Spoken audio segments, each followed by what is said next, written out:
Hi everyone, this is from CBIS Academy. இன்னைக்கு நம்ம தினமணியில் இருக்கக்கூடிய கரண்ட் அஃபேர்ஸ் தான் பார்க்க போறோம். ஸோ முதலாவதா பார்த்தீங்க அப்படின்னா மகளிர் உரிமை தொகை 2ஆம் கட்ட விரிவாக்கம் டிசம்பர் 12 தொடக்கம். ஸோ இந்த டாபிக் பார்த்தீங்க அப்படின்னா group 1 main syllabus paper 2 social இஷ்யூஸ்ல விமன் வெல்ஃபேர் ஸ்கீம்ஸ்ல வந்து கவர் ஆகும். ஸோ இந்த திட்டமானது என்னைக்கு தொடங்கப்பட்டிருக்கும் அப்படின்னு பார்க்கும்போது 2023ஆம் ஆண்டு செப்டம்பர் 15ஆம் தேதி தான் இந்த திட்டம் வந்து தொடங்கப்பட்டிருக்கும்.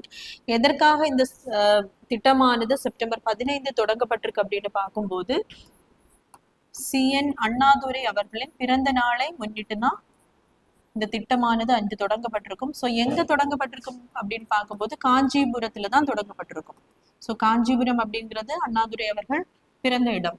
ஸோ அண்ணாதுரை அவர்கள் தான் முதலாக DMK அப்படிங்கிற கட்சியை வந்து 1949ஆம் ஆண்டு வந்து தோற்றுவிச்சிருப்பாரு. ஸோ இதனுடைய ஹிஸ்டாரிக்கல் பேக்ரவுண்ட் பார்த்தோம் அப்படின்னா 1916ஆம் ஆண்டு சவுத் இந்தியன் லிபரல் ஃபெடரேஷன் அப்படிங்கிற கட்சி ஆரம்பிக்கப்பட்டிருக்கும்.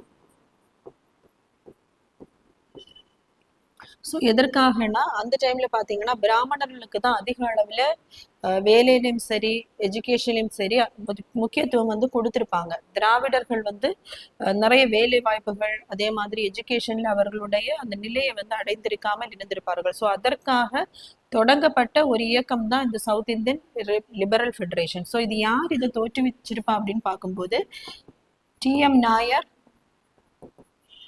நடேச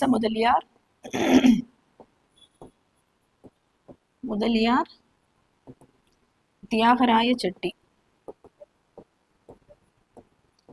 ஸோ இவர்கள் 3 பேரும் இணைந்துதான் இந்த கட்சியை வந்து தொடங்கி இருப்பாங்க 1914ஆம் ஆண்டு நவம்பர் 20.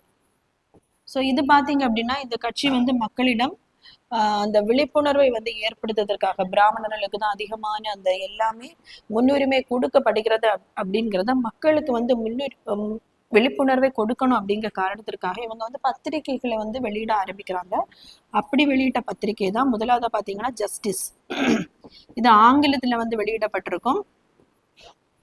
இரண்டாவதா ஆந்திர பிரகாசிகா. ஸோ இது பாத்தீங்கன்னா தெலுங்குல வந்து வெளியிடப்பட்டிருக்கும்.